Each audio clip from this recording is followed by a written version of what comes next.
नमस्कार सर्वांना. कृष्णा महाविद्यालय रेठरे यांनी अण्णाभाऊ साठे यांचे साहित्य पुनर्वाचनाच्या दिशा या विषयावर आयोजित केलेल्या राष्ट्रीय परिषदेच्या निमित्तानं मी माझं मनोगत या ठिकाणी मांडणार आहे. कृष्णा महाविद्यालयाचे प्राचार्य doctor CB Salunke sir, doctor Snehal Rajhans madam, doctor Madhavi Pawar madam आणि त्यांचे सर्व सहकारी 2019-20 या वर्षातील अण्णाभाऊ साठे यांच्या जन्मशताब्दी निमित्तानं महाराष्ट्रभर अण्णाभाऊ साठे यांच्या साहित्याचा एका वेगळ्या दृष्टिकोनातून विचार होतोय याचा एक मला मनस्वी आनंद होतोय. या निमित्तानं अण्णाभाऊ साठे यांच्या जीवनकार्याकडं आणि वाङ्मयाकडे एका नव्या दृष्टिकोनातून पाहण्याची एक दृष्टी महाराष्ट्राच्या सामाजिक, राजकीय आणि सांस्कृतिक जीवनाला प्राप्त होते. ते एक सुचिन्ह आहे असं मी मानतो. या ठिकाणी मी आणखी एक फार आनंदपूर्वक आणि समाधानकारक अशा प्रकारचा उल्लेख करतो की हे चर्चासत्र जानेवारी-फेब्रुवारीमध्ये होणार होतं, मात्र या उद्भवलेल्या परिस्थितीमुळं ते आज होऊ पाहतंय आणि तेही मायाजालाच्या स्वरूपामध्ये. आभासी अशा तंत्रज्ञानाच्या सहाय्यानं आपण एकमेकांशी संवाद साधतो आहे. रेठऱ्यासारख्या गावामध्ये आणि या महाविद्यालयामध्ये ही परिषद होते आहे याचा एक वेगळा आनंद आणि वेगळं समाधान आहे. याचं कारण अण्णाभाऊंचा परिसर या परिसराशी निगडीत होता, त्यामुळे एक प्रकारचा आस्थेचा आणि जिव्हाळ्याचा एक भाग या प्रकारच्या चर्चासत्राच्या आयोजनापाठीमागे असं मला वाटतं. वाटेगाव, वाळवा तालुका, जुना सातारा जिल्हा आणि कृष्णा नदीकाठच्या परिसरांना अण्णाभाऊंच्या वाङ्मयाची सगळी मुळं या परिसरामध्ये पाहायला मिळतात. त्यांच्या भावजीवनाचा मनपिंड या परिसरामध्ये, या लोकजीवनामध्ये घडलेला आहे. लहानपणापासून या परिसरामध्ये अनेक मौखिक परंपरेतल्या वाङ्मयानं जत्रा, यात्रा, तमाशा, अनेक लोककला प्रकारांनी अण्णाभाऊंचा भावविश्व घडलेलं होतं आणि त्यांच्या संबंध लेखनामध्ये जरी पाहिलं असेल तर या कृष्णा आणि वारणा खोऱ्यातील या परिसरातील लोकजीवनाचं, समूह जीवनाचं, सांस्कृतिक जीवनाचं एक वेगळ्या अशा प्रकारचं चित्र अण्णाभाऊंच्या संबंध वाङ्मयाकडं आहे. या चर्चासत्रासाठी म्हणून जो विषय निवडलेला आहे की त्यांच्या वाङ्मयाकडचा एक नव्या दृष्टिकोनातून विचार व्हायला पाहिजे. नव्या पिढीनं आणि महाराष्ट्राच्या सामाजिक आणि विशेषतः ज्ञानव्यवहारातल्या विद्यार्थ्यांनी, प्राध्यापकांनी, अभ्यासकांनी अण्णाभाऊंच्या कार्याकडं आणि वाङ्मयाकडं एका वेगळ्या दृष्टिकोनातून पाहायला पाहिजे आणि त्याची एक रुजवात म्हणून, त्याची एक सुरुवात म्हणून देखील या प्रकारच्या परिषदांमधून वेगळं काही आपल्याला मिळेल असं मला आश्वासन वाटत राहतं. बीजभाषणामध्ये डॉक्टर शरद गायकवाड हे अण्णाभाऊंच्या वाङ्मयासंबंधी खूप विस्तारानं आणि महत्त्वाची मांडणी करणार आहेत. या मांडणीमधून देखील आपल्याला अण्णाभाऊंच्या काही वाङ्मयाचा एक व्यापक अशा प्रकारचा पट पाहायला मिळेल, आपल्याला दिसेल. अण्णाभाऊंनी विपुल आणि महत्त्वाच्या अशा प्रकारची वाङ्मय निर्मिती केली. त्यांनी कथा लिहिली, कादंबरी लिहिली, नाटक लिहिलं, कविता, शाहिरी वर्णनाची कविता लिहिली, व्यक्तिचित्रणात्मक स्वरूपाचं लेखन केलं, प्रवास वर्णन लिहिलं आणि राजकीय वैचारिक स्वरूपाचं लेखन त्यांनी केलेलं आहे. इतकं विपुल आणि महत्त्वाची वाङ्मय निर्मिती करून देखील अण्णाभाऊंच्या वाङ्मयाकडं साधारणतः मराठी ज्ञानव्यवहारानं, सांस्कृतिक व्यवहारानं दुर्लक्ष केलेलं दिसतं. एकतर ते प्रचारी वाङ्मय आहे अशा प्रकारचा एक शिक्का त्याच्यावर मारला गेला आणि दुसरं अण्णाभाऊंनी लोकप्रिय वर्णनाचं लेखन केलं या प्रकारच्या दृष्टिबिंदूतून त्यांच्या वाङ्मयाकडं पाहिलं गेलेलं आपल्याला दिसतं आणि म्हणून नव्या पिढीनं आणि अभ्यासकांनी अण्णाभाऊंच्या संबंध वाङ्मयाकडं एका वेगळ्या दृष्टिकोनातून, एका वेगळ्या वाचन दृष्टीतून आणि नव्या ज्ञानशाखांच्या मध्ये जे ज्ञान उपलब्ध झालेलं आहे त्या दृष्टिकोनातून अण्णाभाऊंच्या वाङ्मयाचा विचार नव्यानं करायला हवा आणि त्याची बीजं किंवा त्याची एक सुरुवात म्हणून या प्रकारच्या परिषदांमधून आपल्याला निश्चित होईल असं मला वाटतं. एकतर अण्णाभाऊंच्या लेखनातून, वाचनातून आणि नव्या दृष्टीतून खूप काही हाताशी लागू शकतं. एकतर राजकीय विचारसरणीचा आविष्कार म्हणून मार्क्सवादी जीवनदृष्टीचा एक फार मोठा आविष्कार अण्णाभाऊंच्या लेखनामधून झाला. त्याचबरोबर आंबेडकरांच्या विचारदृष्टीचा आणि जातभानाचा अत्यंत वेगळा आणि सखोल अशा प्रकारचा आविष्कार अण्णाभाऊंच्या लेखनामध्ये आहे. मार्क्सवाद आणि आंबेडकरवाद आणि वर्ग आणि जात या संबंधाचा एक महत्त्वाचा पट, एक महत्त्वाचं विश्लेषण अण्णाभाऊंच्या लेखनामध्ये आहे. कामगार क्रांतीसाठी, श्रमकऱ्यांच्या क्रांतीसाठी, कष्टकऱ्यांच्या जीवनासाठी, कष्टकऱ्यांची एक म्हणून संस्कृती अण्णाभाऊंच्या संबंध लेखनामध्ये आपल्याला पाहायला मिळते. ती श्रमिकांची आहे, कष्ट करणाऱ्यांची आहे, सामान्य जनांची आहे. आणि म्हणून मार्क्सवादी दृष्टीचा एक मोठा अप्रोच बिंदू अण्णाभाऊंच्या संबंध लेखनामधून आहे. वर्गीय दुःख, विषमतेविरुद्धचं दुःख अण्णाभाऊंच्या लेखनामध्ये आहे असं आपल्याला दिसतं.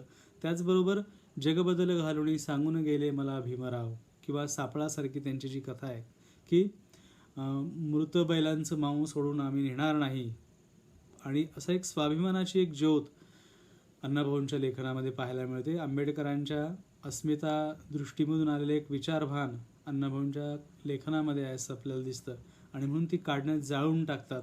अशा प्रकारचा एक विषमतेविरुद्धच्या आणि प्रथेविरुद्धचा एक मोठा द्रोहात्मक पवित्रा अण्णाभाऊंच्या लेखनामध्ये आणि त्याची भूमी आंबेडकरांच्या विचारांमधून कार्यांमधून त्यांना मिळाली आपल्याला दिसते.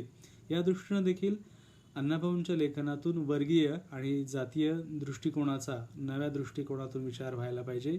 फकीरासारखी त्यांनी त्यांची कादंबरी डॉक्टर बाबासाहेब आंबेडकरांच्या झुंजार लेखणीला अर्पण केलेली होती. या अर्थानं देखील आपण अण्णाभाऊंच्या लेखनातील या मार्क्स आणि आंबेडकरांच्या विचारदृष्टीचा एक मोठा राजकीय दृष्टीचा आविष्कार कशा पद्धतीनं झाला आणि त्यासाठी कोणती सांस्कृतिक आयुधं अण्णाभाऊ आपल्या लेखनामध्ये वापरतात.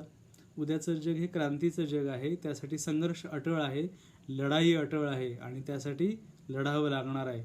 या प्रकारचा एक महत्त्वाचा राजकीय अशा प्रकारचा दृष्टिकोन अण्णाभाऊंच्या लेखनामध्ये, आणि म्हणून त्या कष्टकऱ्यांच्या रणसंग्रामाच्या, रणमैदानाच्या अनेक कथा, कहाण्या आणि गोष्टी शाहिरी कवितेमध्ये, त्यांच्या कथात्मक साहित्यामध्ये आहे.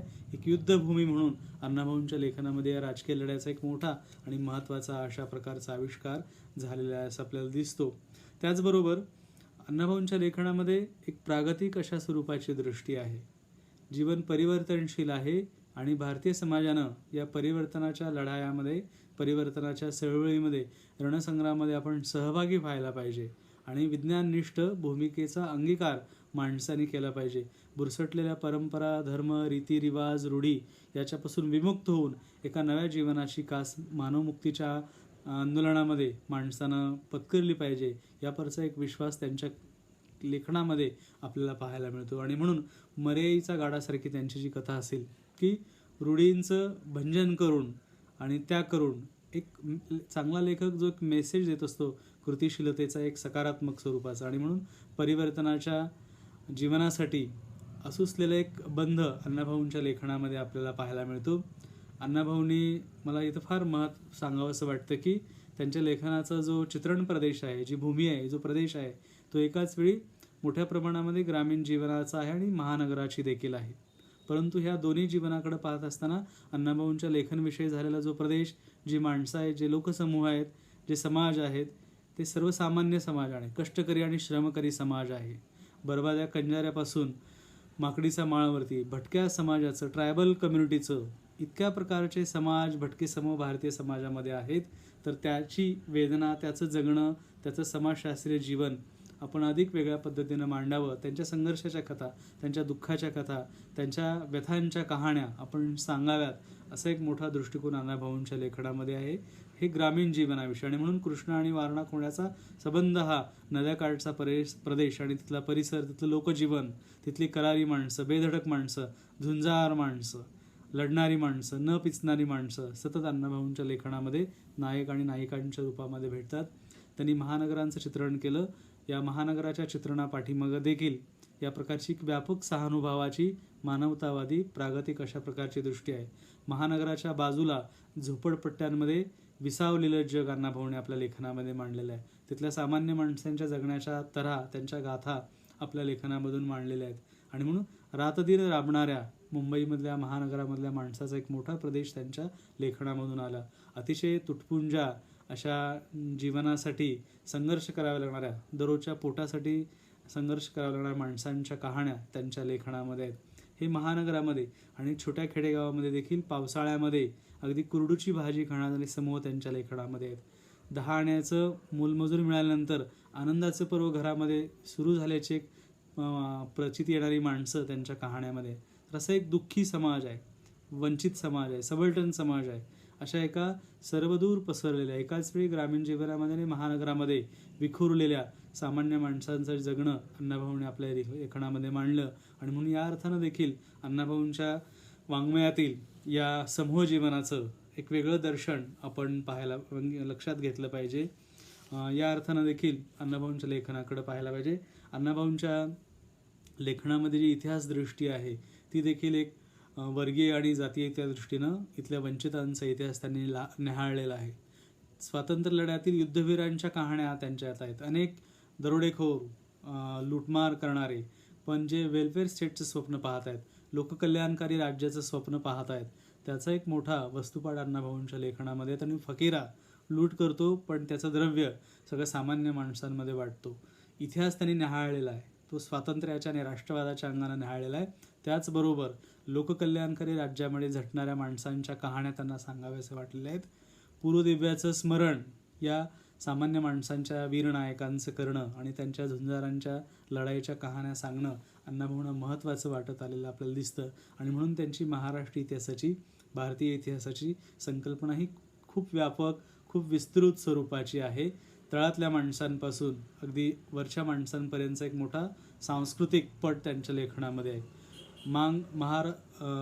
भिल्ल कोळी रामोशी, कातकरी भंडारी अशा सामान्य माणसांपासून ते ज्ञानेश्वरां टिळकांपासून फुल्यांच्यापर्यंत आणि इथल्या प्रदेशाचं अत्यंत सजीव अशा प्रकारचं, इथल्या भूगोलाचं, इथल्या पर्यावरणाचं आणि अण्णाभाऊंच्या वाङ्मयातली ही सगळी संस्कृती, हा सगळा महाराष्ट्र संस्कृतीचा पट हा अतिशय चल स्वरूपाचा, महाराष्ट्रावरती काया वळवून टाक असं म्हणणारा आणि उद्याच्या नवमहाराष्ट्रासाठी आपलं आयुष्य अर्पण करणाऱ्या माणसांच्या वीरगाथा अण्णाभाऊने आपल्या कथा कहाण्यांमधून सांगितल्या.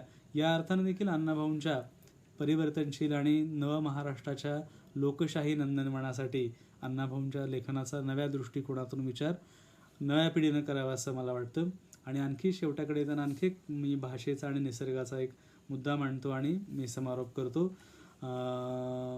अण्णाभाऊंच्या लेखनातील निसर्ग आणि भाषा या दृष्टीचा देखील नव्याने विचार करायला पाहिजे. एक प्रकारच्या लोकप्रिय वाङ्मयापासून गंभीर वाङ्मयापर्यंत आणि प्रादेशिक बोलींच्या पासून, परिसरांच्या बोलीपासून एका वेगळ्या भाषेचा एक मोठा पट अण्णाभाऊंच्या लेखनामध्ये आहे. त्यांच्या वाङ्मयात जो निसर्ग आहे तो माणसाचा सहप्रवासी आहे. त्याच्या सुखदुःखामध्ये सहभागी होणारा, एक चैतन्याचा, गतितत्वाचा, उद्याच्या सुंदर दिवसाचं स्वप्न पाहणारा अशा प्रकारचा एक आशादायी मानवतावादी निसर्ग त्यांच्या लेखनामध्ये. त्यांच्या लेखनामध्ये पहाटपणाची, सूर्योदयाची इतकी विलोभनीय अशा प्रकारची वर्णनं आहेत. एखाद्या परिसराचं, व्यक्तींची वर्णनं ज्या पद्धतीने अण्णाभाऊ करत राहतात हे थक्क व्हावं अशा प्रकारचं आहे. एका कथेमध्ये त्यांनी असं वर्णन केलेलं आहे, काय शब्द आहेत पहा. अण्णाभाऊ भाषेकडं किंवा निसर्गाकडं कोणत्या दृष्टिकोनातून पाहतात की रानगा कथेतलं ते एक 2-3 ओळी आहेत. त्या ओळी अशा आहेत की श्रावणी पाऊस पिंजलेल्या कापसाप्रमाणे भुरभुरत होता, प्रत्येक झुडपाला नवती आली होती, जिकडं तिकडं फुलं हसत होती, कैक घरांवर भोपळ्यांच्या वेलाणी पाय पसरले होते, त्यांनी कौलं झाकली होती, पाळण्यात मूल झोपावे तसे हिरव्यागार पानात पिवळे भोपळे लोंबत होते. तर या दृष्टिकोनातून भाषेचं इतका विलोभनीय, इतकं गद्य, उत्तम प्रकारचं गद्य अण्णाभाऊने लिहिलेलं आहे. आणि म्हणून त्यांच्या रूपबंधाचा, त्यांच्या आकृतबंधाचा, त्यांच्या रचना प्रकारांचा वेगळ्या दृष्टिकोनातून, नव्या दृष्टिकोनातून विचार होणं मला फार महत्त्वाचं वाटतं. या अंगानं अण्णाभाऊंच्या संबंध कार्याकडं आणि जीवनाकडं नव्या दृष्टिकोनातून पाहावं असं मला वाटतं. अण्णाभाऊंच्या कार्यामध्ये आणि वाङ्मयामध्ये नव्या वाचनाच्या अनेक शक्यता आहे. सामाजिक, राजकीय, सांस्कृतिक एका बाजूला प्रेरक ठराव अशा प्रकारचं वाङ्मय अण्णाभाऊंनी लिहिलं आणि दुसऱ्या बाजूला समूहदर्शी, कष्टकरी, श्रमकऱ्यांचं एक वेगळी संस्कृती सतत आणि विपुल प्रमाणं आपल्या लेखनामध्ये मांडलं. एक प्रेरक स्वरूपाची वाङ्मय निर्मिती केली आणि सतत लढाईची प्रेरणा आणि माणसाच्या मनोभूमिकांची अधिक सुपीक आणि समृद्ध अशा प्रकारचं मशागतीचं काम अण्णाभाऊंच्या संबंध वाङ्मयाने केलं. आणि म्हणून त्यांच्या वाङ्मयाच्या पुनर्वाचनामध्ये, पुनर्भेटीमध्ये सामाजिक आणि सांस्कृतिक जीवनाच्या समजुतीच्या, शहाणपणाच्या अनेक शक्यता सामावल्या आहेत. नव्या पिढीनं त्यांच्या वाङ्मयाची ही पुनर्भेट आवर्जून घ्यावी अशी मी अपेक्षा व्यक्त करतो. आणि या परिषदेचं उद्घाटन झालं असं आरंभीच मी जाहीर करतो. थांबतो. धन्यवाद.